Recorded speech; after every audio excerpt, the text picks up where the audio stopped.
Hello learners, இப்போ நம்ம unit 9ல் face 2 பார்க்க போகிறோம். ஆல்ரெடி நான் ஃபேஸ் 1 கம்ப்ளீட் பண்ணிட்டேன். ஃபேஸ் 1ல் பார்த்தீங்க அப்படின்னா எஸ்சிஆர்டி புக் 6th-லேருந்து 10th வரைக்கும் எஸ்சிஆர்டியில் யூனிட் 9 கவர் ஆகிற சிலபஸ் வந்து நான் 10 யூனிட்ஸை போட்டு நடத்தி முடிச்சிட்டேன். இப்போ வந்து நான் ஃபேஸ் 2ல் ஒரு கிளாஸ் முடிச்சிட்டேன். இது என்னோடய ஃபேஸ் 2 செகண்ட் கிளாஸ். ஓகேவா? அதில் வந்து லெசன் 2ன்னு போட்டிருக்கேன். இந்த லெசனில் நம்ம political parties and achievement of leaders and தமிழ்நாடோட லீடர்ஸு அச்சீவ்மெண்ட்ஸ் மட்டும் பொலிட்டிக்கல் பார்ட்டிஸ் அப்புறம் leaders achievements of leaders Tamil Nadu மட்டும் பார்க்கணும். பிகாஸ் இந்த யூனிட்டே வந்து உங்களுக்கு தமிழ்நாடு அட்மினிஸ்ட்ரேஷன் தான். அதனால் தமிழ்நாடு மட்டும் நீங்கள் ஸ்பெசிஃபிக்காக பார்த்தீங்கன்னா போதும். Let's get in to lesson. First என்ன சொல்லியிருக்காங்க அப்படின்னா ஜஸ்டிஸ் மினிஸ்ட்ரியும் அவங்களோட சோஷியல் ரிஃபார்ம் பற்றி சொல்லியிருக்காங்க. ஜஸ்டிஸ் பார்ட்டி அட்மினிஸ்ட்ரேஷனில் 1920 மெட்ராஸில் வந்துட்டு டயார்கி சிஸ்டம் மூலமாக தான் டயார்கி சிஸ்டம் எஸ்டாப்ளிஷ் பண்ணிட்டு இருந்தது. இது ஒரு watch dog of non Brahmin interest. Watch dog of non Brahmin இன்ட்ரெஸ்ட்னா நான் பிராமின் இன்ட்ரெஸ்ட் வந்து ஸ்க்ரூட்டனைஸ் பண்ணுற மாதிரி இந்த ஜஸ்டிஸ் பார்ட்டி இருந்திருக்கு. அதனால தான் இங்கே வந்து என்ன சொல்லியிருக்காங்கன்னா watch dog of non Brahmin interest அப்படின்னு சொல்லியிருக்காங்க. ஓகேவா? It's clear? நெக்ஸ்ட் போகலாமா? நெக்ஸ்ட் பார்த்தீங்கன்னா கம்யூனல் ரிசர்வேஷன் ஃபஸ்ட்டு எப்போ பாஸ் பண்ணிச்சு அப்படின்னா 16th September 1921. இந்த டேட் இயர் எல்லாம் ரொம்ப முக்கியம். பிகாஸ் ஜஸ்டிஸ் பார்ட்டி ரிலேட் ஆகக்கூடிய topic. That is why it is very important. Just see this year with clarity. Okay. Also இது என்ன எய்ம் பண்ணுது அப்படின்னா distribution of various community and caste இந்த டிஸ்கிரிமினேஷன்ஸ்லாம் இல்லாமல் வேரியஸ் கம்யூனிட்டி அண்ட் கேஸ்ட்டுக்கு இது வந்து இந்த கம்யூனல் ரெப்ரசன்டேஷன் டிஸ்ட்ரிபியூட் ஆகணும் அப்படின்னு சொல்லிட்டு இதை எய்ம் பண்ணியிருக்கு. எந்த ரேஷியோவில் என்ன மாதிரி டிஸ்ட்ரிபியூட் ஆயிருக்கு அப்படின்னு சொல்லிட்டு சில கேஸ்ட் மட்டும் இங்கே மென்ஷன் பண்ணி கொடுத்துருக்காங்க. என்னென்ன அப்படின்னு பார்த்தீங்கன்னா நான் பிராமின்ஸு, முஸ்லீம்ஸு, ஆங்கிலோடியன்ஸு, கிறிஸ்டியன்ஸு, யூரோப்பன்ஸு, அப்புறம் டிஸ்பிரஸ்ட் கிளாஸஸு. இந்த கிளாஸ் மட்டும் சம் கிளாஸஸ் மட்டும்தான் மென்ஷன் பண்ணியிருக்காங்க. அதுக்கு நீங்கள் கேட்கக்கூடாது இந்த கிளாஸஸ் மட்டும்தானா அப்படின்னு சொல்லிட்டு. இதை தவிர்த்து சில கிளாஸஸும் வந்து இருக்குது. இவங்க வந்து இங்கே எக்ஸாம்பிளுக்கு இந்த சில கிளாஸஸ் கொடுத்துருக்காங்க. என்ன மாதிரி ரேஷியோலினும் அவங்க மென்ஷன் பண்ணியிருக்காங்க. த ரேஷியோஸ் மென்ஷன் ஹியர் 5:2:2:1. இந்த ரேஷியோவில் வந்து ரிசர்வேஷன்ஸ் வந்து based on this community reservation கொடுத்துருக்காங்க. நெக்ஸ்ட்டு எஜுகேஷன் மெஷர்ஸில் ஜஸ்டிஸ் பார்ட்டி என்ன பண்ணியிருக்கு அப்படின்னு பார்த்தீங்கன்னா எலிமெண்ட்ரி எஜுகேஷன் ஆக்ட் அப்படின்னு சொல்லிட்டு ஒரு ஆக்ட் கொண்டு வந்திருக்கு. எலிமெண்ட்ரி எஜுகேஷன் ஆக்ட் அப்படின்னு சொல்லிட்டு ஒரு ஆக்ட் கொண்டு வந்திருக்கு. இந்த ஆக்ட் 1919 கொண்டு வந்திருப்பாங்க. இதை வந்து ஒவ்வொரு டிஸ்ட்ரிக்ட்லையும் கொண்டு பண்ணியிருப்பாங்க. 1923 ஜனவரியில் என்ன பண்ணியிருப்பாங்க அப்படின்னா ஒவ்வொரு டிஸ்ட்ரிக்ட்லையும் டிஸ்ட்ரிக்ட் செகண்டரி எஜுகேஷன் போர்டு அப்படின்னு சொல்லிட்டு ஒன்று கொண்டு வரணும் அப்படின்னு சொல்லிட்டு ஆரம்பித்து வச்சுருப்பாங்க. டிஸ்ட்ரிக்ட் செகண்டரி எஜுகேஷன் போர்டு அப்படின்னு சொல்லிட்டு ஒன்று கொண்டு வரணும்னு சொல்லிட்டு டார்கெட் பண்ணி ஆரம்பிச்சிருப்பாங்க. இது வந்து எங்கே தவிர அப்படின்னு பார்த்தீங்கன்னா நீலகிரிஸை தவிர. ஸோ தென் பார்த்தீங்க அப்படின்னா இந்த டைமில் வந்து 2 யூனிவர்சிட்டி ஓப்பன் பண்ணியிருப்பாங்க. என்னென்ன அப்படின்னு பார்த்தீங்கன்னா 1925 Andhra university, 1929 Annamalai university. 2 university இந்த ஜஸ்டிஸ் பார்ட்டி பீரியடில் ஓப்பன் ஆகிருக்கும். ஸோ அதனால் இந்த ரெண்டுமே வந்து ரொம்ப முக்கியம். நல்லா பார்த்து வச்சுக்கோங்க. As I have already sir Justice Party ரிகார்டிங்கில் வரது எதுவாக இருந்தாலும் முக்கியம். So just make a clarity in this. Next பார்த்தா measures to improve status of உமன்ஸோட ஸ்டேட்டஸ் இம்ப்ரூவ் பண்ண என்னென்ன மெஷர்ஸ் எடுத்திருக்காங்க டூரிங் ஜஸ்டிஸ் பார்ட்டி அப்படின்னு பார்த்தீங்கன்னா இவங்க வந்து ஃப்ரீ அண்ட் கம்பல்சரி உமன்ஸ்க்கு எஜுகேஷன் கொண்டு வரணும் அப்படின்னு சொல்லிட்டு டிஸ்கிரிமினேஷன்ஸே இல்லாமல் போத் மென் அண்ட் உமன் வந்து இன்இக்வாலிட்டி இல்லாமல் இருக்கணும் அப்படின்னு சொல்லிட்டு அதுக்கு நிறைய ஸ்ட்ரீவ் பண்ணியிருப்பாங்க. 1921 அதுக்கோசரம் ஒரு லா கூட பாஸ் பண்ணியிருப்பாங்க. அதுக்கோசரம் கிடையாது. 1921 விமென்ஸ்க்கு வந்து ஓட்டிங் ரைட் கொடுத்துருப்பாங்க. கேன் கண்டெஸ்ட் இன் எலெக்ஷனில் கண்டெஸ்ட் பண்ணலாம் அப்படின்னு கொடுத்துருப்பாங்க. உடனே 1926 முத்துலட்சுமி ரெட்டி இருக்காங்க இல்லையா, இவங்க வந்து டாக்டர் முத்துலட்சுமி ரெட்டி இருக்காங்களே, இவங்க தான் வந்து ஃபர்ஸ்ட் மெம்பர் ஆஃப் லெஜிஸ்லேட்டிவ் கவுன்சிலாக எலெக்ட் ஆகி வந்திருப்பாங்க. ஆல்சோ இவங்க வந்து become vice president of the council. அந்த லெஜிஸ்லேட்டிவ் கவுன்சிலோட வைஸ் பிரசிடென்ட்டாகவும் இவங்க இருந்திருப்பாங்க. அப்புறம் இவங்க மட்டும் இல்லைங்க, சில லீடர்ஸும் ஃபீமேல் லீடர்ஸ் யார் அப்படின்னு பார்த்தீங்கன்னா அலமேலு மங்கை, மூவலூர் ராமாமிர்தம், இவங்களாவும் சில ப்ராமினெண்ட்டான political Justice Party leaders. Okay, Justice Party லீடர்ஸ்ன்னு சொல்கிறது புரியுதா? Is it clear? Hope it's clear to all. Next பார்த்தீங்கன்னா அப்லிஃப்ட்மெண்ட் ஆஃப் டிப்ரெஸ்ட் கிளாஸஸ். தாழ்த்தப்பட்ட மக்களுக்கு என்னென்ன அப்லிஃப்ட்மெண்ட் பண்ணியிருக்காங்க, முன்னேற்றத்துக்கு என்னென்ன ஸ்டெப் எடுத்திருக்காங்க அப்படின்னு பார்த்தீங்கன்னா 2nd February 1920 Madras government appoint பண்ணுது ஜார்ஜ் அப்படின்னு சொல்லிட்டு ஒருத்தர். எதுக்கு அப்படின்னா எஜுகேஷன் டிப்ரெஸ்ட் கிளாஸ்க்கு எஜுகேஷன் கொடுக்கணும் அப்படின்னு சொல்லிட்டு போடுறதுக்கோசரம் ஒரு கமிட்டி ஃபார்ம் பண்ணியிருப்பாங்க. ஜார்ஜ் தலைமையில் ஜார்ஜ் சாராக இருந்திருப்பார். உடனே 1920 to 1930 மெட்ராஸ் கவர்மெண்ட் ஒரு ஆக்ட் பாஸ் பண்ணுது. இது என்ன சொல்லுது அப்படின்னா எந்த கிளாஸ்டாக இருந்தால் எந்த ரிலீஜியஸாக இருந்தால் எந்த டிஸ்கிரிமினேஷன்ஸும் இல்லாமல் பப்ளிக் பிளேசஸில் ஸ்ட்ரீட்ஸு, மார்க்கெட்ஸு, வாட்டர் ரிசர்வாய்ஸு இதெல்லாம் வந்து இருக்கணும். அது வந்து காமனாக தான் இருக்கணும். இப்போ அபவ் மென்ஷன்ட் எல்லாமே வந்து காமனாக இருக்கணும் அப்படின்னு சொல்லிட்டு சொல்லியிருப்பாங்க. Also it is maintain most important thing. Also these are maintenance under municipal funds. ஓகேவா. முனிசிபல் ஃபண்ட்ஸ் மூலமாகவே இதெல்லாம் மெயின்டைன் பண்ணியிருக்காங்க. இந்த டிஸ்கிரிமினேஷன்ஸ்லாம் இல்லாமல் இதெல்லாம் முனிசிபல் ஃபண்ட்ஸில் மெயின்டைன் பண்ணியிருக்காங்க. நெக்ஸ்ட்டு பார்த்திங்க அப்படின்னா அக்ரிகல்ச்சரல் ரிஃபார்ம்ஸு. நெக்ஸ்ட் பார்த்திங்கன்னா agriculture reform 1921 land improvement scheme அப்படின்னு சொல்லிட்டு ஒன்று கொண்டு வந்திருப்பாங்க. அக்ரிகல்ச்சர் லேண்ட் ஆக்ட் அப்படின்னு சொல்லிட்டு ஒன்று எனாக்ட் பண்ணியிருப்பாங்க. அது மூலமாக மெட்ராஸ் இரிகேஷன் ஆக்ட்டை 1923 அப்படின்னு சொல்லிட்டு எனேபிள் பண்ணியிருப்பாங்க. அது என்ன பண்ணுது அப்படின்னா இரிகேஷன் ஃபெசிலிட்டிஸை கண்ட்ரோல் பண்ணி ரெகுலேட் பண்ணி கொடுக்கும். அதுதான் இந்த பப்ளிக்கோட இன்ட்ரெஸ்ட்டை பொறுத்து. நெக்ஸ்ட்டு கவர்மெண்ட்டு என்ன பண்ணிருக்கு, கவர்மெண்ட் ஆஃப் மைசூர் ஒரு அக்ரிமெண்ட் போட்டிருக்கு 1924. என்னென்னா supply of government of Mysore கிட்ட நம்ம ஒரு அக்ரிமெண்ட் போட்டிருக்கோம். Supply of Kaveri river basin water இருக்கு இல்லையா, அது வந்து இரிகேஷன் பர்பஸ்க்கு சப்ளை பண்ணணும் அப்படின்னு சொல்லிட்டு ஒரு இது பாஸ் பண்ணியிருப்போம், அக்ரிமெண்ட் கூட போட்டுக்கிட்டோம். ரிகார்டிங் ஜஸ்டிஸ் பார்ட்டி இது ஒரு முக்கியமான ஈவெண்ட் கூட. Because supply of Kaveri river basin water for agriculture to Tamil Nadu in the government of Mysore in the year of 1924. Next பார்த்தீங்கன்னா ஒர்க்கிங் கிளாஸ்க்கு என்ன அப்லிஃப்ட்மெண்ட் அப்படின்னு பார்த்தீங்கன்னா 1923 மெட்ராஸ் கவுன்சில் பாஸ் பண்ணுது Madras state and industries act அப்படின்னு சொல்லிட்டு ஒரு ஆக்ட். அது என்ன பண்ணுது அப்படின்னா ஃபினான்ஷியல் அசிஸ்ட் கொடுக்குது. இண்டஸ்ட்ரியை டெவலப் பண்ண, ஸ்டேட்டோட வெல்த் இம்ப்ரூவ் பண்ணவும் இது வந்து ஸ்டெப் எடுத்திருக்கு. இண்டஸ்ட்ரியை ரீஜென்ரேட் பண்ணி கொடுக்குறதுக்கும். ஆல்சோ 1922 மெட்ராஸ் கவர்மெண்ட் வந்து ரெக்கமெண்ட் பண்ணுது கவர்மெண்ட் ஆஃப் இந்தியா கிட்ட. என்ன சொல்லுது அப்படின்னா இந்தியன் ஃபேக்ட்ரிஸ் ஆக்ட் அப்படின்னு சொல்லிட்டு ஒன்று கொண்டு வரணும் அப்படின்னு சொல்லிட்டு இந்தியன் ஃபேக்ட்ரிஸ் ஆக்ட் கொண்டு வராங்க. எப்போ அப்படின்னு பார்த்தீங்கன்னா 1922. ஆல்சோ 1929 கவர்மெண்ட் வந்து பாஸ் பண்ணுது ட்ரேட் டிஸ்பியூட்ஸ் ஆக்ட். அப்போ யாருக்கு அப்படின்னா செட்டில்மெண்ட்ஸ் ஆஃப் ட்ரேட் டிஸ்பியூட்ஸ். ஜென்ரலாக ஒரு ட்ரேட் நடக்குது அப்படின்னா கண்டிப்பாக டிஸ்பியூட்ஸ் இருக்கும். டிஸ்பியூட்ஸ்னால் ஒன்றுமே இல்லைங்க, சச்சரவு, கான்ஃப்ளிக்ட், அதெல்லாம் சொல்கிறோம் இல்லையா. டிஸ்பியூட்னா சச்சரவு, ஃபைட், அதுதான். ட்ரேடுக்கு சச்சரவுலாம் நடக்கலையா, அதுக்கோசரம் ஒரு ஆக்ட் கொண்டு வந்து அதை ரெகுலேட் பண்ணும் அப்படின்னு சொல்லிட்டு 1929 கவர்மெண்ட் என்ன பாஸ் பண்ணிச்சு அப்படின்னா ட்ரேட் டிஸ்பியூட்ஸ் ஆக்ட் அப்படின்னு சொல்லிட்டு ஒரு ஆக்ட் பாஸ் பண்ணிச்சு.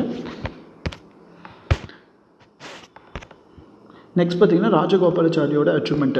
இவர் வந்து 1930 மார்ச் வந்திருப்பார். வேதாரண்யம்லேருந்து திருச்சி வரைக்கும் மார்ச் போயிருப்பார். எதுக்கு அப்படின்னா சால்ட் லாஸை பிரேக் பண்ணோம் அப்படின்னு சொல்லிட்டு. இவர் தான் வந்து first governor general of free India. இவர் எப்போ சிஎம்மாக இருந்திருப்பார் அப்படின்னா 1952 to 54 சிஎம்மாக இருந்திருப்பார். 1953 இவர் இன்ட்ரடியூஸ் பண்ண நியூ எஜுகேஷன் ஸ்கீம் அப்படின்னு சொல்லிட்டு. இந்த ஸ்கீம் இது என்ன இன்னொரு நேம் சொல்லலாம் அப்படின்னா modify system of elementary education அப்படின்னு சொல்லலாம். ஆல்சோ இவர் தான் வந்து ஃபர்ஸ்ட் ரெசிபியன்ட் ஆஃப் இந்தியாவோட highest civilian honour which is nothing but Bharat Ratna. எப்போ அப்படின்னா 1955 பாரத ரத்னா அவார்டையும் இருந்திருப்பார். ஃபர்ஸ்ட்டு ரெசிபியன்ட்டு இந்தியாவோட ஹையஸ்ட் சிவிலியன் ஹானர் அவார்டு பாரத ரத்னா எப்போ 1955.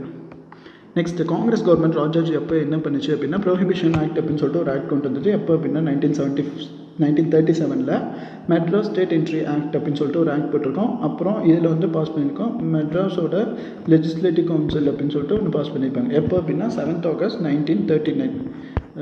ரிகார்டிங் லெஜிஸ்லேட்டிவ் ஆக்ட் இது கொஞ்சம் ரொம்ப முக்கியம். இந்த இயரு, டேட், மந்த் இதெல்லாம் ரொம்ப முக்கியம், பார்த்துக்கோங்க.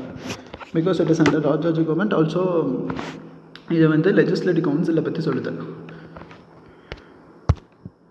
ஓபி ராமசாமி ரெட்டி இவர் வந்து மெட்ராஸ் தேவதாசி ஆக்ட் இருக்கு 1947, அதாவது dedication of girls to temple. அதாவது ஒரு பெண்ணை வந்து டெம்பிளுக்கு வந்து டெடிகேட் பண்ணிடுது, கொடுத்துறது, பங்களிப்பாக கொடுத்துருது. அவங்க வந்து அந்த டெம்பிளில் வேலை செஞ்சுட்டு அவங்க தேவதாசி அப்படின்னு சொல்லிட்டு அதை சொல்லுவோம். அதுதான் வந்து அதுக்கு ஒரு ஆக்ட் கொண்டு வரணும் அப்படின்றா மெட்ராஸ் தேவதாசி ஆக்ட் 1947 ஓபிஆர் வந்து கொண்டு வந்திருப்பார். ஓபி ராமசாமி ரெட்டி கொண்டு வந்திருப்பார். ஆல்சோ மெட்ராஸ் ஹிந்து உமனுக்கு ரைட் டு ப்ராப்பர்ட்டி ஆக்ட் அப்படின்னு சொல்லியிருக்காரு. ஹிந்து உமனுக்கு ப்ராப்பர்ட்டி ஆக்ட் ரைட் கொடுக்கணும் அப்படின்னு சொல்லிட்டு, ஹிந்து உமனுக்கு ப்ராப்பர்ட்டிலையும் ரைட் உண்டு அப்படின்னு சொல்லிட்டு இவர் தான் வந்து சொல்லியிருப்பார். அதுக்கு ஒரு ஆக்டே போட்டிருப்பார். எப்போ அப்படின்னா 1947 ஒரு ஆக்டே வந்து ஃப்ரேம் பண்ணியிருப்பாங்க. நெக்ஸ்ட் ஜமீன்தாரி அபாலிஷன் ஆக்ட் 1948 வந்துருக்கும். அதாவது ஒரு ஜமீன்தாரி அப்படின்னா ஓனர்ஷிப் லேண்ட் கல்டிவேட்டர்ஸ் மெத்தட் அப்படின்னு சொல்லிட்டு சொல்லுவாங்க. இது என்ன சொல்லியிருக்கோம் அப்படின்னா பீஸ் ஆஃப் லெஜிஸ்லேஷன், ஒரு லெஜிஸ்லேஷன் கொண்டு வந்து மெட்ராஸ் எஸ்டேட் இருக்குல்ல, அதாவது லேண்ட் ஜமீன்தாரி, இதை வந்து ராயத்வாரி ஆக்டாக கன்வெர்ட் பண்ணோம் அப்படின்னு சொல்லிட்டு 1948 இதுக்கு ஒரு ஆக்டும் போட்டிருப்பாங்க. நெக்ஸ்ட் பிஎஸ் குமாரசாமி ராஜா இவர் வந்து என்னோட டிப்ரெஸ் கிளாஸை இம்ப்ரூவ் பண்ணோம் அப்படின்னு பார்த்தீங்கன்னா ஒரு செப்பரேட்டாக டிபார்ட்மெண்ட் கொண்டு வரணும். அதுதான் வந்து ஹரிஜன் வெல்ஃபேர் டிபார்ட்மெண்ட்டு. அதையும் கொண்டு வந்துட்டாங்க. April 1, 1914 ஹரிஜன் வெல்ஃபேர் டிபார்ட்மெண்ட் அப்படின்னு சொல்லிட்டு ஒரு டிபார்ட்மெண்ட் கொண்டு வந்துட்டாங்க.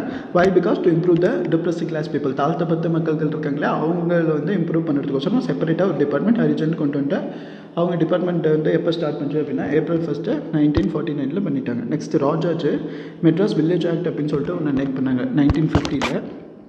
1952 நிறைய காலேஜஸ் எஸ்டாப்ளிஷ் பண்ணாங்க. விஓசி காலேஜ் டுட்டிகோரின், புது நியூ காலேஜ் மெட்ராஸில், ஜமால் முகமது காலேஜ் திருச்சியில். இந்த மாதிரி ஒரு 3 காலேஜஸை கொண்டு வந்திருக்காங்க ராஜாஜி பீரியடில். அவர் பீரியடில் கொண்டு வந்த காலேஜ்னால இது முக்கியம், இதுவும் பார்த்துக்காங்க. Because political party is an unit itself. Political party is an separate unit, that's why it's very important. University also it comes under education. So just please make a clarity on it. Rajaji என்ற once again I'm telling this because it's very very important. Madras village panchayat act என்னைக்கு பண்ணியிருப்பாங்க 1950ல். 1952ல் 3 college establish பண்ணியிருப்பாங்க. ஒன்று வந்து VOC college டுட்டிகோரினில், இன்னொன்று வந்து new college மெட்ராஸில், அடுத்து ஜமால் முகமது காலேஜ் அப்படின்னு சொல்கிறது திருச்சியில். Next Kamarajar regarding education. Kamarajar அப்படின்னாவே கல்வி அதுதான் நமக்கு எல்லாத்துக்கும் ஞாபகம் வரும். காமராஜர் வந்து புது ஸ்கூல் ஒரு 3 கிலோமீட்டருக்கு ஒரு ஸ்கூல் வேணும், எந்த ஸ்டூடெண்ட்ஸும் வந்து ரொம்ப தூரம் நடந்து போய் ஸ்கூலிங் பண்ணக்கூடாது அப்படின்னு சொல்லிட்டு சொல்லியிருப்பாரு. அது மட்டும் இல்லாமல் ஒரு வில்லேஜ் இருந்துச்சு அப்படின்னா கட்டாயமாக ப்ரைமரி ஸ்கூல் வேணும் அப்படின்னு சொல்லியிருப்பாரு. ஒரு பஞ்சாயத்து இருந்துச்சு அப்படின்னா ஹை ஸ்கூல் வேணும் அப்படின்னு சொல்லியிருப்பாரு. கம்பல்சரி எஜுகேஷன் 11th வரைக்கும் கொடுக்கணும்னு சொல்லியிருப்பாரு. ஆல்சோ ஒரு மிட் டே மீல் ஸ்கீமும் இவர் தான் இன்ட்ரடியூஸ் பண்ணியிருப்பாரு. அட்லீஸ்ட் ஒரு வேளை சாப்பாடாச்சும் நம்ம வந்து ஃப்ரீயாக கொடுக்கணும் ஸ்டூடெண்ட்ஸ்க்கு. இதனால் லட்சக்கணக்கான பீப்புள்ஸ் வந்து ஸ்டூடெண்ட்ஸ் வந்து பெனிஃபிஷியல் ஆகுவாங்க, லட்சக்கணக்கான சில்ட்ரன்ஸ் வந்து பெனிஃபிட் ஆகுவாங்க அப்படின்னு சொல்லியிருக்காரு. ஃபஸ்ட் டைம் வேர்ல்டில் இவர் தான் வந்து ஸ்டார்ட் பண்ணியிருப்பாரு. Due to it was started by first time. It is very important. Also make clear with this. Also இவர் வந்து டிஸ்கிரிமினேஷன்ஸ், சில்ட்ரன்ஸ் கிட்ட டிஸ்கிரிமினேஷன்ஸ், அதாவது பாகுபாடு ஏற்படக்கூடாது, நீ ரிச்சு நான் புவர் அந்த மாதிரி பாகுபாடு ஏற்படக்கூடாது அப்படின்னு சொல்லிட்டு ஃப்ரீயாக யூனிஃபார்ம்ஸும் இவர் வந்து டிஸ்ட்ரிபியூட் பண்ணியிருப்பார். அந்த ஸ்கீமும் இவர் தான் இனிஷியேட் பண்ணி வச்சிருப்பாரு. ஆல்சோ இவர் வந்து காமராஜரோட பெஷ்ணுராம் மேத்தி அப்படின்ற ஒரு சேர்ந்து, பெஷ்ணுராம் மேத்தின்றது கவர்னர், இவங்க 2 பேர் சேர்ந்து ஐஐடி மெட்ராஸை வந்து 1959ல் வந்து ஓப்பன் பண்ணியிருப்பாங்க, ஸ்டார்ட் பண்ணியிருப்பாங்க. Next industrial development. காமராஜர் இருக்கும்போது இண்டஸ்ட்ரீஸ் என்னென்னலாம் டெவலப் ஆச்சு அப்படின்னு பார்த்தீங்கன்னா 3 இண்டஸ்ட்ரி மேஜராக சொல்லியிருக்காங்க.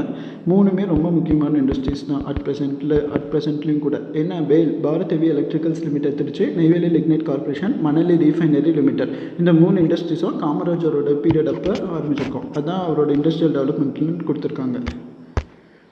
நெக்ஸ்ட்டு அண்ணாதுரை, சிஎன் அண்ணாதுரையோட அச்சீவ்மெண்ட்.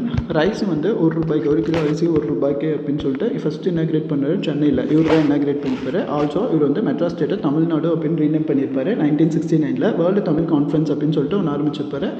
இதை வந்து இதுக்கு வந்து யார் வந்து எதுக்கு அண்டர் கண்ட்ரோலில் வரும் அப்படின்னா யுனெஸ்கோ கண்ட்ரோல்லே வரும் இது. ஸோ யுனெஸ்கோ கண்ட்ரோல் வரனால இங்கே வந்து சென்ட்ரலும் ரிலேட் ஆகுது. அதனால் இது வந்து ரொம்ப முக்கியம், இதையும் பார்த்துக்கணும் நல்லா. அப்புறம் இவர் என்ன சொல்லியிருப்பார் அப்படின்னா வாய்மையே வெல்லும் அப்படின்றத வந்து ஸ்டேட் ஸ்லோகனாக சொல்லியிருப்பார். ஸ்ரீவில்லிபுத்தூரோட டெம்பிள் டவர் வந்து ஸ்டேட் டெம்பிளமாக சொல்லியிருக்காரு. இதெல்லாம் ரொம்ப ஜென்ரல், அதனால தான் கொஞ்சம் ஃபாஸ்ட்டாக போகிறேன். நெக்ஸ்ட்டு சான்ஸ்கிரிட்டில் ஸ்ட்ரீம் இருக்கு இல்லையா, அதை வந்து திரு அப்படின்னு சொல்லிட்டு இவர் தான் மாற்றிருப்பார். 2 லாங்குவேஜ் பாலிசி, இருமொழி கொள்கை அப்படின்னு சொல்லிட்டு ஸ்டேட் அஃபிஷியல் லாங்குவேஜ் அப்படின்னு ஒன்று கொண்டு வரணும் அப்படின்னு சொல்லிட்டு 1969 இவர் வந்து சொல்லியிருப்பார். இதெல்லாம் உங்களுக்கு பேசிக்கான கண்டெக்ட் தான். அதுவும் இல்லாமல் நான் ஸ்லைடில் டிஸ்பிளே காட்டுறதுனால தான் கொஞ்சம் ஸ்பீடாக போகிறேன். ஓகேவா? I hope it's clear. S next பார்த்தீங்கன்னா அச்சீவ்மெண்ட்ஸ் ஆஃப் கருணாநிதி வந்து 5 டைம் சீஃப் மினிஸ்டராக இருந்திருப்பார். இவர் சில நிறைய நோவல் ஸ்கீம்ஸ் எல்லாம் இம்ப்ளிமெண்ட் பண்ணியிருப்பார். 5 டைம் ரெஜியூமில் 5 டைம் ரெஜியூமில் நிறைய நோவல்ஸ் இது பண்ணியிருப்பார். இவரோட அச்சீவ்மெண்ட்ஸ் வந்து நம்ம நிறைய லிஸ்ட் அவுட் பண்ணியிருக்கேன், வரிசையாக பார்க்கலாம். ஃபஸ்ட்டு 1969லேருந்து 76 வேர்ல்டு தமிழ் ரிசர்ச் இன்ஸ்டிடியூட் அப்படின்னு சொல்லிட்டு 1917ல் ஒன்று ஆரம்பிச்சிருப்பார். சேலம் ஸ்டீல் பிளான்ட் அப்படின்றது 1917ல் ஆரம்பிச்சிருப்பாங்க. தமிழ்நாடு ஸ்லம் கிளியரன்ஸ் போர்டு, அதாவது தமிழ்நாடு குடிசை மாற்று வாரியம் அப்படின்னு சொல்லுவோம் இல்லையா, அது வந்து 1971 ஏப்ரலில் இவர் தான் வந்து கருணாநிதி தான் வந்து இது பண்ணியிருப்பார், அதுக்கு ஃபவுண்டேஷனாக இருந்திருப்பார். டிரான்ஸ்போர்ட், அதாவது போக்குவரத்து இதெல்லாம் இருக்கு இல்லையா, இதை வந்து தேசியமயமாக்கிப்பார் 1971ல். பாருங்கள் 1975ல கோயின்சிடென்ஸாக 2 இருக்குது. அந்த மாதிரி இருக்கிறதுலாம் நல்லா பார்த்துக்கோங்க. Maybe that is in statement ஒரு லிஸ்ட்டு கொடுத்து இந்த இயர்ஸை மட்டும் கொடுக்கறதுக்கு கூட சான்ஸ் இருக்குது. So these are all very important. Just make clear in this. Police commission இந்தியாவிலே ஃபர்ஸ்ட் டைம் கொண்டு வந்திருப்பாங்க இவரோட இதில் தான். Agriculture university, research college, research institute இதெல்லாம் வந்து கோவையில் கொண்டு வந்திருப்பார். நெக்ஸ்ட்டு ஃபேமிலி பெனிஃபிட் ஸ்கீம் அப்படின்னு சொல்லிட்டு கவர்மெண்ட் எம்ப்ளாயீஸ்க்கு இவர் தான் வந்து அனௌன்ஸ்மெண்ட் கொடுத்துருப்பாரு. லேண்ட் சீலிங் ஆக்ட் அப்படின்னு சொல்லிட்டு 15 ஸ்டாண்டர்ட் ஏக்கர்ஸ் இருந்துச்சுன்னா அந்த லேண்ட் சீலிங் ஆக்டுக்குள்ளார அவங்க வரலாம் அப்படின்னு சொல்லியிருப்பாரு. மனுநீதி திட்டம் அப்படின்னு சொல்லிட்டு ஒரு திட்டமும் இவர் தான் இன்ட்ரடியூஸ் பண்ணியிருப்பாரு. 1974ல் அகர முதலி அப்படின்னு சொல்கிற ஒரு பிளானிங் கமிட்டியும் இனிஷியேட் பண்ணி வச்சிருப்பாரு. கவர்மெண்ட் மெடிக்கல் காலேஜஸ்க்கும் ஹாஸ்பிட்டல் இன் ஈச் டிஸ்ட்ரிக்ட். ஒவ்வொரு டிஸ்ட்ரிக்ட்லையும் கவர்மெண்ட் மெடிக்கல் காலேஜும் வேணும், ஹாஸ்பிட்டல்ஸ் அதில் வந்து ஹாஸ்பிட்டல்ஸும் இருக்கணும் அப்படின்னு சொல்லிப்பாரு. அது மட்டும் இல்லாமல் 30% ரிசர்வேஷன் உமன்ஸ்க்கு லோக்கல் பாடிஸில் கொடுத்துருப்பாரு. எம்ப்ளாய்மெண்ட்லேயும் 30% கொடுத்துருப்பாரு விமன்ஸ்க்கு. ஸோ இவர் பீரியடில் பார்த்திங்கன்னா உமன்ஸ்க்கும் கொஞ்சம் கிராஜுவலாக டெவலப்மெண்ட் இருக்குது. At present DMK government rule பண்ணுறதுனால இந்த Karunanidhi related schemes, welfare schemes இதெல்லாம் ரொம்ப முக்கியமானது. இதெல்லாம் கொஞ்சம் இம்பார்ட்டன்ஸ் கொடுத்து பார்த்துக்கோங்க. இதுவும் அவரோட தான் கண்டினியூ ஆகுது. Make clear in it and also don't confuse that this also regard to Karunanidhi. 1989 to 1991 20% reservation MBC கொடுத்துருப்பாரு. 18% வந்து எஸ்சிக்கு கொடுத்துருப்பாரு. 1% வந்து எஸ்டி கொடுத்துருப்பாரு. ஈக்குவலான ப்ராப்பர்ட்டி ரைட் உமனுக்கு கொடுக்கணும் அப்படின்னு இவர் தான் ஃபஸ்ட்டு சொல்லியிருப்பாரு. ஃப்ரீ எலக்ட்ரிசிட்டி, ஃபார்மருக்கு ஃப்ரீ எலக்ட்ரிசிட்டி கொடுக்குறேன் அப்படின்னு சொல்லியிருப்பாரு. உழவர் சந்தை அப்படின்றது ஒவ்வொரு வில்லேஜஸ்லேயும் இருக்கும். நார்மலாக நீங்கள் பார்த்துருப்பீங்க. ஃபார்மர்ஸ் மார்க்கெட் அப்படின்னு சொல்லுவாங்க. ஃபர்ஸ்ட்டு வந்து மதுரையில் ஆரம்பிச்சிருப்பாங்க 1999. மெட்ராஸ் வந்து சென்னை அப்படின்னு சொல்லிட்டு ரீநேம் பண்ணதும் இவர் இருக்கும்போது தான் 1996. 24 hours primary health centre PH இருக்குல்ல, ஆரம்ப சுகாதார நிலையம், இது 24 மணி நேரம் செயல்படணும் அப்படின்னு சொல்லியிருப்பாரு. எம்எல்ஏஸ்க்கான கான்ஸ்டிடியூன்சிஸ் வேணும் அப்படின்னு சொல்லிட்டு இவர் தான் வந்து ஃபஸ்ட்டு டைம் சொல்லியிருப்பாரு. Next doctor B R Ambedkar law university 1997 first time வந்து செட்டப் பண்ணியிருப்பாங்க. இவர் பீரியடில் தான். ஃப்ரீ பஸ் பாஸ், ஸ்டூடெண்ட்ஸ்க்கு ஃப்ரீ பஸ் பாஸ் கொடுத்ததும் இவரோட பீரியட் தான். நமக்கு நாமே ஸ்கீம் அப்படின்னு சொல்லி அது இன்ட்ரடியூஸ் பண்ணதும் இவரோட பீரியட் தான். டைடல் பார்க் அப்படின்றத 2000 ஆரம்பித்தாங்க. நீங்கள் கூட தெரியும், உங்களுக்கே தெரியும், கோயம்புத்தூரில் இருக்குது, சென்னையில் இருக்குது டைடல் பார்க்கு. ஃபியூ எக்ஸாம்பிள்ஸ் மட்டும் சொல்கிறேன். டைடல் பார்க்கு அந்த மாதிரி இருக்கு இல்லையா, அந்த டைடல் பார்க் அதை வந்து 2000 இவர் தான் ஆரம்பிச்சிருப்பார். தமிழ் விர்ச்சுவல் யூனிவர்சிட்டி அப்படின்னு சொல்லிட்டு ஒரு இதை ஆரம்பிச்சிருப்பாங்க 2001. தமிழ் விர்ச்சுவல் யூனிவர்சிட்டி அப்படின்றது ஒரு தமிழை டெவலப் பண்ணுற, தமிழ் லாங்குவேஜ் கல்ச்சர் டெவலப் பண்ணுறதுக்கோசரமே அப்படி ஒரு யூனிவர்சிட்டி 2001 ஸ்டார்ட் பண்ணி வச்சுருப்பார். அடுத்து 2006 2011 வரைக்கும் பார்த்திங்கன்னா 1 kg ரைஸ் வந்து 2 rupeesக்கு கொடுத்துருப்பாங்க. ஃப்ரீ டெலிவிஷன் ஸ்கீமு, கலைஞர் டிவி அப்படின்னு சொல்லிட்டு வந்தது இல்லையா.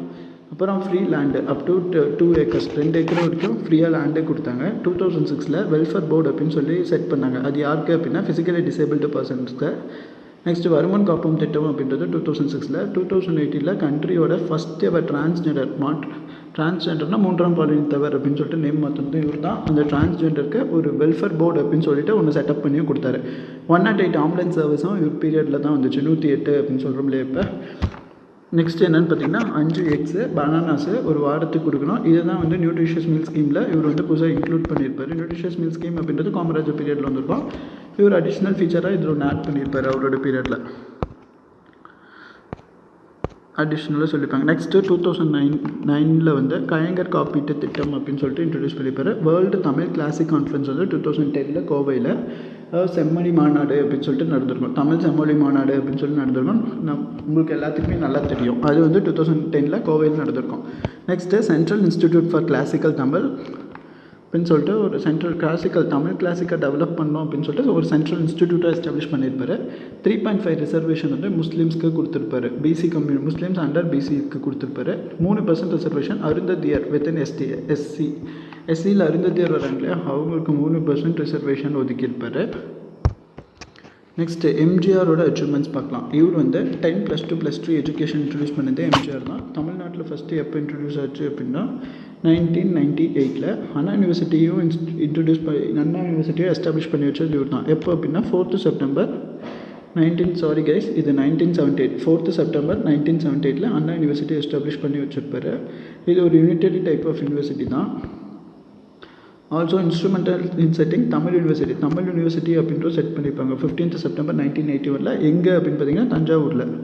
பாரதியார் யூனிவர்சிட்டி கோயம்புத்தூரில் எஸ்டாப்ளிஷ் பண்ணியிருப்பாங்க 1982. மதர் டெரிசா யூனிவர்சிட்டி அப்படின்றது கொடைக்கானலில் 1982. 2 யூனிவர்சிட்டியும் ஒரே இயர்ஸு. நான் முன்னே சொல்லியிருக்கேன், இந்த மாதிரி 2 யூனிவர்சிட்டியும் கோஇன்சிடென்ஸாக ஒரே இயரில் வரதெல்லாம் வந்து ரொம்ப முக்கியம், பார்த்து வச்சுக்கோங்க. Because it is comes under statement, also it is comes under ஒரு லிஸ்ட் மேட்ச்சு ஆர் எல்ஸ் ஒரு லிஸ்ட்டு கொடுத்து இயர் கொடுத்து லீடர்ஸை கொடுத்து இதில் அவங்களோட பீரியடில் வந்து யூனிவர்சிட்டிஸ் அப்படி கூட கேட்கலாம். Whatever it may be, just be get ready for anything whatever it may be. Bharathiar university again I am telling, Bharathiar university Coimbatore 1982. Mother Teresa woman university Kodaikanal 1982. Next கல்பாக்கமில் அட்டாமிக் பவர் ஸ்டேஷனும் இவரோட பீரியடில் தான் எஸ்டாப்ளிஷ் ஆயிருக்கு, எம்ஜிஆர் பீரியடில் 1983. வில்லேஜ் அட்மினிஸ்ட்ரேட்டிவ் ஆஃபீஸர் விஏஓன்னு சொல்கிறோம்ல, இப்போ நம்ம குரூப் 4 வச்சுருக்கோங்க இல்லையா, குரூப் 4 இருக்குல்ல விஏஓ, அதை தான் சொல்லியிருக்காங்க. குரூப் 4 வர இந்த வில்லேஜ் அட்மினிஸ்ட்ரேட்டிவ் ஆஃபீஸர் க்ரியேட் பண்ணது இவரோட பீரியட் தான், காமராஜரோட பீரியடில், எம்ஜிஆரோட பீரியடில் தான் விஏஓ போஸ்ட்டுக்கு ஃபஸ்ட்டு க்ரியேட் பண்ணது 1983. Regarding TNPC, it is also important, but I may not assert this. But you need to have a view on it. BAO post 1983 MGR பீரியடில் ஆரம்பித்து வச்சுருப்பாங்க. நான் முன்னே சொல்லிட்டேன், குரூப் 4 வரும் இல்லையா, அதுதான். நெக்ஸ்ட்டு ஜெயலலிதாவோட அச்சீவ்மெண்ட்டு 1991 1996 ஃபஸ்ட்டு தொட்டில் குழந்தை திட்டம் அப்படின்னு சொல்லிட்டு, அதுதான் கிரடல் பேபி ஸ்கீமு. 1992 ஃபர்ஸ்ட்டு சேலம் டிஸ்ட்ரிக்டில் ஆரம்பிச்சிருப்பாங்க. லேட்டராக 2001 மதுரை, தேனி, தருமபுரி, திண்டுக்கல்ல ஆரம்பிச்சிருப்பாங்க. 2011 அரியலூர், கூடலூர், பெரம்பலூர், விழுப்புரம், திருவண்ணாமலை இங்கே ஆரம்பிச்சிருப்பாங்க. Next all women police station அப்படின்றது தமிழ்நாட்டில் கொண்டு வந்திருப்பாங்க. 1992 கொண்டு வந்திருப்பாங்க. அட் ப்ரெசென்ட் 200 இருக்கும். ஆல் விமென் போலீஸ் ஸ்டேஷன் 200 இருக்கும். அதாவது கண்ட்ரியோட 40% அப்படின்னு சொல்லலாம். அதாவது ரேஷியோவில் சொல்லணும் அப்படின்னா 1/4 அப்படின்னு கூட சொல்லலாம். 1/4% இருக்குது ஆல் விமென்ஸ் போலீஸ் ஸ்டேஷன் மட்டுமே தமிழ்நாட்டில் மட்டும் நான் சொல்லிகிட்ருக்கேன் இப்போ. அப்புறம் ஒவ்வொரு போலீஸ் ஸ்டேஷனும் கட்டாயமாக ஒரு உமன் சப் இன்ஸ்பெக்டர் அப்படின்னு சொல்லிட்டு வேணும் அப்படின்னு சொல்லியிருப்பாங்க, இருக்கணும் அப்படின்னு சொல்லிட்டு ஜெயலலிதா அம்மா சொல்லியிருப்பாங்க. இயர்ஸ் பார்த்துக்கோங்க, இயர்ஸ் ரொம்ப முக்கியம். எந்த இயரில் இதெல்லாம் சொன்னாங்க அப்படின்னு சொல்லிட்டு 1991 to 96 தான் இப்போ பார்த்துட்ருக்கோம். நெக்ஸ்ட்டு சைல்டு ப்ரொடெக்ஷன் ஸ்கீம் அப்படின்னு சொல்லிட்டு ஒரு ஸ்கீம் 1992 கொண்டு வந்திருப்பாங்க. அப்புறம் சைல்டு ப்ரொடெக்ஷன் ஸ்கீம் அப்படின்னு சொல்லிட்டு ஒரு ஸ்கீம் சைல்டு ப்ரொடெக்ஷன் ஸ்கீம் அப்படின்னு சொல்லிட்டு ஒரு ஸ்கீம் எப்போ கொண்டு வந்திருப்பாங்க அப்படின்னா 1992 செப்பரேட்டாக ஒரு டைரக்டரேட் டிஃப்ரெண்ட்லி ஏபிள்டு பர்சன்ஸ்க்கோசரம் 1993 கொண்டு வந்திருப்பாங்க. டிஃப்ரெண்ட்லி ஏபிள்னா ஃபிசிக்கலி சேலஞ்சு இந்த மாதிரிலாம் இருக்காங்களே, அவங்கள தான் டிஃப்ரெண்ட்லி ஏபிள்டு அப்படின்னு சொல்லியிருக்காங்க. 1993 அவங்களுக்கு ஒரு டைரக்டரேட் கொண்டு வந்திருக்காங்க. ஸ்டேட் ஃபினான்ஸ் கமிஷன் அப்படின்றது 1994 69% ரிசர்வேஷன். 1995 தஞ்சாவூரில் 8th வேர்ல்டு தமிழ் கான்ஃபரன்ஸ் அப்படின்றது நடந்திருக்கும். இந்த வேர்ல்டு தமிழ் கான்ஃபரன்ஸ் அப்படின்றது ஒரு லிஸ்ட்டே இருக்கும். Nearly I think so it is 12. இந்த லிஸ்ட்டை கொஞ்சம் நல்லா பார்த்து வச்சுக்கோங்க. Mostly it is expected because that is the topic Tamil society. That is why I am telling it is important. 1995 தஞ்சாவூரில் 8th world Tamil conference. At least regarding தமிழ்நாடாச்சும் பார்த்துக்கோங்க. பிகாஸ் அந்த world Tamil conference it is also held in foreign countries. So what I am saying is just at least தமிழ்நாடுல நடந்தக்கூடிய world Tamil conference ஆச்சு list எடுத்து பார்த்துக்கோங்க. Next 2001 to 6 2001 rain water harvesting compulsory எல்லா பில்டிங்லையும் பண்ணணும் அப்படின்னு சொல்லிட்டு ஜெயலலிதா அம்மா சொல்லியிருப்பாங்க. தமிழ்நாட்டில் ஓப்பன் யூனிவர்சிட்டி அப்படின்ற 2002 ஆரம்பிச்சிருப்பாங்க. New industrial policy 2003 our village scheme அப்படின்றது 2004. நெக்ஸ்ட்டு 2004 என்கவுண்டர் வீரப்பனை என்கவுண்டர் பண்ணாங்க. என்ன ஆப்ரேஷன் கூட கொஸ்டின் கேட்கலாம். ஆப்ரேஷன் கக்கூன் 2004 வீரப்பனை என்கவுண்டர் பண்ணுவாங்க. அப்புறம் வீராணம் வாட்டர் ஸ்கீம் அப்படின்றது 2004. சுனாமி ரீஹாபிலிட்டேஷன் சென்டர் அப்படின்றது சென்னையில் ஆரம்பிப்பாங்க 2005. 2011 to 12 பார்த்திங்கன்னா 1000 மெகாவாட்டு நியூக்ளியர் பவர் பிளான்ட்டு கூடங்குளமில் ஓப்பன் பண்ணுவாங்க. எவ்வளோ 1000 megawatt. as you guys already know this, also I am telling this again, 1000 megawatt nuclear power plant கூடங்குளமில் ஆரம்பிச்சிருப்பாங்க. இங்கிலீஷ் ஃப்ரீடம் ஃபைட்டரோட மந்த்லி பென்ஷனை ரைஸ் பண்ணியிருப்பாங்க 12,000. அதாவது முன்னே 6,000 இருந்தது, இப்போ இவங்க ரைஸ் பண்ணி கொடுத்துட்டாங்க 12,000 இது பண்ணிட்டாங்க. அதாவது எவ்வளோ இன்க்ரீஸ் அப்படின்னு பார்த்தீங்கன்னா நியர்லி 6,000 rupees இன்க்ரீஸ் ஆகிருக்கு. நெக்ஸ்ட்டு சிஎம்மோட solar power green house scheme, அதாவது பசுமை வீடு திட்டம் இருக்கு இல்லையா, அதை தான் சொல்லியிருக்காங்க. 2001 எஸ்டாப்ளிஷ் பண்ணியிருப்பாங்க. 2011 மேட்டர்னிட்டி பெனிஃபிட் ஸ்கீம், அதாவது டாக்டர் முத்துலட்சுமி ரெட்டி ஸ்கீம் அப்படின்னு சொல்லிட்டு இதுலேயும் இன்க்ரீஸ் பண்ணியிருக்காங்க. எவ்வளோ அப்படின்னு பார்த்தீங்கன்னா இங்கே இன்க்ரீஸ் பண்ண மாதிரியே இங்கேயும் இன்க்ரீஸ் பண்ணியிருக்காங்க. But this both are not same. இது ஃப்ரீடம் ஃபைட்டர்ஸ்க்கு இன்க்ரீஸ் பண்ணுது, இது மேட்டர்னல் லேடிஸ்க்கு இன்க்ரீஸ் பண்ணுது. Under scheme of doctor Muthulakshmi Reddy scheme அது மூலமாக 6,000 12,000 இன்க்ரீஸ் பண்ணிட்டாங்க. Next Tamil Nadu village habitation scheme, அதாவது THAI அப்படின்னு சொல்லிட்டு சொல்லுவோம் தான் தமிழ்நாடு ஹேபிடேஷன்ஸ் இம்ப்ரூவ்மெண்ட் ஸ்கீம், அதை வந்து THAI தாய் ஸ்கீம் அப்படின்னு சொல்லுவோம். 2011 12 வரைக்கும் இது வந்து பண்ணியிருப்பாங்க. நெக்ஸ்ட்டு பார்த்தீங்கன்னா சிஎம்மோட காம்ப்ரிஹென்சிவ் ஹெல்த் ஸ்கீம் அப்படின்னு சொல்லிட்டு 2012 கொண்டு வந்திருப்பாங்க. நெக்ஸ்ட்டு அம்மா திட்டம் அப்படின்றது 2013 வந்திருக்கும். அம்மா குடிநீர் 2013, அம்மா கேன்டீனும் 2013 தான். 2013 சில புக்ஸில் வந்து இந்த ஃப்ரீ லேப்டாப்ஸ் பார்த்திங்கன்னா 2012 கொடுத்துருப்பாங்க. அக்கார்டிங் டு கொஸ்டின்ஸ் நீங்கள் வந்து சூஸ் பண்ணிக்கோங்க. 2013 வந்து free laptop schemes for higher students, high class students. Amma vegetable shops 2013. Amma baby care kit. Baby care கிட்னால் புதுசாக ஒரு குழந்தை பிறகு தாய்மார்க்கு குழந்தை பிறகுது அப்படின்னா அந்த பேபிக்கு தேவையான கிட்ஸ் எல்லாம் இருக்கு இல்லையா, அது கூட கவர்மெண்ட் வந்து ப்ரொவைட் பண்ணுது. அம்மா பேபி கேர் கிட்ஸ் அப்படின்னு சொல்லிட்டு 2013 தான் இதை எஸ்டாப்ளிஷ் பண்ணாங்க. 2015 அம்மா ஆரோக்கிய திட்டம் அப்படின்றத இன்ட்ரடியூஸ் பண்ணாங்க. நெக்ஸ்ட்டு அம்மாவோட மைக்ரோ லோன்ஸ் அப்படின்றது 2016 இது பண்ணாங்க. நெக்ஸ்ட்டு அம்மா கால் சென்டர், இதுதான் ரொம்ப முக்கியமானது. பிகாஸ் இது ஒரு கஸ்டமர் கேர் மாதிரி. டோல் ஃப்ரீ நம்பர் பார்த்திங்கன்னா 1100 1100 அந்த டோல் ஃப்ரீ நம்பர். அம்மா கால் சென்டரோட டோல் ஃப்ரீ நம்பர் 1100. நெக்ஸ்ட்டு அம்மா சீட்ஸ் அப்படின்னு சொல்லிட்டு ஒரு ஸ்கீம் 2016. நெக்ஸ்ட்டு 2016 போட்டிருப்பாங்க. நெக்ஸ்ட்டு 2016 உங்களோட அம்மாவோட அச்சீவ்மெண்ட்ஸ் மட்டும் பார்க்கலாம். 100 யூனிட்ஸ் ஃப்ரீ பவர் 2 மந்த்ஸ்க்கு கொடுக்கணும். அது வந்து பில் வந்து சைக்கிள் பேஸில் வரணும் அப்படின்னு சொல்லியிருப்பாங்க. ஷட் டவுனு 500 டாஸ்மார்க்கை ஷட் டவுன் பண்ணியிருப்பாங்க. ஓவர் 200 யூனிட்ஸ் ஆஃப் பவர் வந்து ஹேண்ட்லூம் வீவர்ஸ்க்கு கொடுத்துருப்பாங்க. ஃப்ரீ பிரேக்ஃபாஸ்ட் ஸ்கீம் கூட கவர்மெண்ட் ஸ்கூல் ஸ்டூடெண்ட்ஸ்க்கு ப்ரொவைட் பண்ணியிருப்பாங்க. 8 கிராம் தங்கம் வந்து தாலிக்கு தங்கம்னு சொல்லிட்டு 8 கிராம் கொடுத்துருப்பாங்க. 50% ரிசர்வேஷன் உமன்ஸ்க்கு லோக்கல் பஸ்ஸில். அப்படி பார்த்தீங்க அப்படின்னா பாதிக்கு பாதி 50க்கு 50 அந்த மாதிரி தான். 50% வந்து ரிசர்வேஷன் உமன்ஸ் அண்ட் லோக்கல் பாடிஸ்க்கு கொடுத்துருப்பாங்க. Edappadi next last but not least achievement of Edappadi Palaniswami. குடிமராமத்து ஸ்கீம் இவர் தான் வந்து ஆரம்பிச்சிருப்பார் இவர் பீரியடில் 2017. ஆல்சோ இவர் வந்து ஃபினான்ஷியல் அசிஸ்டன்ட் ப்ரெக்னென்ட் உமனுக்கு இன்க்ரீஸ் பண்ணியிருப்பார். 12,000 இருந்ததா 8,000. அப்போ எவ்வளோ இன்க்ரீஸ் 12,000 இருந்துச்சு, அதை வந்து 8,000க்கு ஆக்கிட்டார் அப்படின்னா நியர்லி பார்த்திங்க அப்படின்னா ஒரு 5,000 பக்கம் இன்க்ரீஸ் ஆகுது. 5 12 30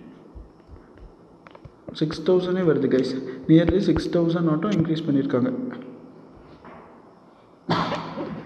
இன்க்ரீஸ் பண்ணி ஃபினான்ஷியல் அசிஸ்டன்ஸை ப்ரெக்னென்ட் உமனுக்கு 12,000 18,000 இன்க்ரீஸ் பண்ணிக்காங்க. அண்டர் இந்த ஸ்கீம் யாரோட இதுக்கு அண்டரில் வருது அப்படின்னா Muthulakshmi Reddy maternal benefit scheme அந்த ஸ்கீமுக்கு கண்ட்ரோலில் வருது. அப்புறம் 2 வீலர் ஸ்கீம் ஒர்க்கிங் உமனுக்கு வந்து 2 வீலர் ஸ்கீம் அப்படின்றது அதாவது ஸ்கூட்டி 2 வீலர் ஸ்கீம் தான். இங்கே ஒர்க்கிங் விமென்ஸ் அப்படின்னு பார்க்கும்போது அவங்களுக்கு ஸ்கூட்டியோ மோர் தென் எனஃப் தான். ஸ்கூட்டி தான் 2 wheeler scheme for working women 2018 கொடுத்துருப்பாங்க. ஃப்ரீடம் ஃபைட்டரோட பென்ஷன்ஸையும் 1000 13,000 வந்து இன்க்ரீஸ் பண்ணியிருக்காங்க. Also family pension to freedom fighters வந்து 500 இருந்தது 6,500 இன்க்ரீஸ் பண்ணி கொடுத்துருப்பாரு. இவர் தான் எடப்பாடி பழனிசாமி. அவர் தான் வந்து இன்க்ரீஸ் பண்ணியிருப்பார். 5,000 இருந்ததை 6,500க்கு இன்க்ரீஸ் பண்ணியிருப்பார். Next single use of plastics வந்து 2019 பேன் பண்ணிடுவார். அதாவது பிளாஸ்டிக் யூசேஜ் குறைக்கணும் அப்படின்னு சொல்லிட்டு பிளாஸ்டிக் பேன் பண்ணிட்டுருந்தாங்க இல்லையா 2019 அதை வந்து பேன் பண்ணியிருப்பார். பிரேக்ஃபாஸ்ட் ஸ்கீம் அப்படின்றது ஸ்கூல் சில்ட்ரன்ஸ்க்கு ஜனவரி 2019 ஆரம்பிச்சிருப்பாங்க. அந்த ஸ்கீம் பேர் என்ன? அக்ஷய பாத்திரம். எல்லாத்துக்கும் தெரிஞ்சிருக்கும்னு நினைக்கிறேன். கரண்ட் அஃபேர்ஸில் படிச்சிருந்தீங்கன்னா தெரிஞ்சிருக்கும்.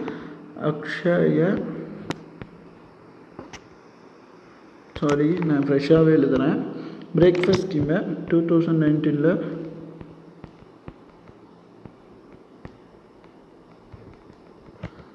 அக்ஷய பாத்திரம் அந்த ஸ்கீமோட பேர் கூட கேட்கலாம்.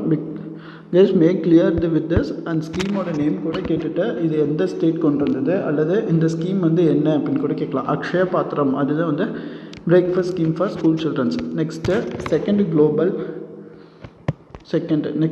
Second edition of global investors meet to attract investment. எவ்வளோ இன்வெஸ்ட்மெண்ட் அப்படின்னா 32,206 crores. இது மூலமாக வந்து செகண்ட் குளோபல் இன்வெஸ்டர்ஸ் மீட் போயிருப்பாங்க. இந்த global Edappadi Palaniswami second global investment meet போயிருப்பார். இந்த குளோபல் இன்வெஸ்ட்மெண்ட் மீட் மூலமாக ₹32,206 crores அப்படின்னு சொல்லிட்டு இன்வெஸ்ட் பண்ணுறாங்க ஃபாரின் கண்ட்ரிஸ். எதுக்கு அப்படின்னா 10 லட்சம் ஜாப்ஸ் வந்து ஸ்டேட்டில் க்ரியேட் பண்ணுறதுக்கோசரம். அது மட்டும் இல்லாமல் லேர்னிங் போர்ட்டல் அனௌன்ஸ் பண்ணுறாங்க. தமிழ்நாடு www.tamilnadu.careerservices.government அப்படின்னு சொல்லிட்டு ஒரு போர்ட்டல் லேர்னிங் போர்ட்டல் ஓப்பன் பண்ணுறாங்க. எப்போ அப்படின்னா 22 February 2019. Also one time cash assistance கொடுக்குறாங்க 2000 ரூபாய். யாருக்கு அப்படின்னா பிலோ பாவர்ட்டி லைனில் இருக்காங்க இல்லையா அந்த ஃபேமிலிஸ்க்கு. அப்படி கவர் பண்ணது எத்தனை ஃபேமிலிஸ் கவர் ஆகுது அப்படின்னு பார்த்தீங்கன்னா 60 lakhs ஃபேமிலிஸ்க்கு வந்து இந்த 2000 ரூபாய் ஒரு டைம் கேஷாகவே கொடுக்குறாங்க பிலோ பாவர்ட்டி லைனில் நம்ம தமிழ்நாடு ஸ்டேட்டில் இருக்க பீப்புள்ஸ்க்கு. நெக்ஸ்ட்டு தமிழ்நாட்டில் ஃப்ரீ சீவிங் மிஷின்ஸ் ஃப்ரீ சீவிங் மிஷின்ஸை 2019 அம்மா ஜிம் அப்படின்னு சொல்லிட்டு 2019 கொண்டு வருவாங்க. அவ்வளோதான் கைஸ், இதோட இந்த வீடியோ முடிஞ்சிடுச்சு. இதோட இந்த கிளாஸ் முடிஞ்சிடுச்சு. ஏதாச்சும் உங்களுக்கு நான் முன்னாடியே சொல்லணும்னு நினச்சேன், இதுக்கு முன்னால் இருக்க கிளாஸஸ்லேயே சொல்லணும்னு நினச்சேன். பட் சாரி, என்னால் சொல்ல மறந்துட்டேன். ஏதாச்சும் உங்களுக்கு டவுட்ஸ் இருக்குது அப்படின்னா கமெண்ட் பாக்ஸில் கேளுங்க. நான் பார்த்துட்டு உங்கள் டவுட்ஸ் வந்து கிளாரிஃபை பண்ணி வைக்கிறேன்.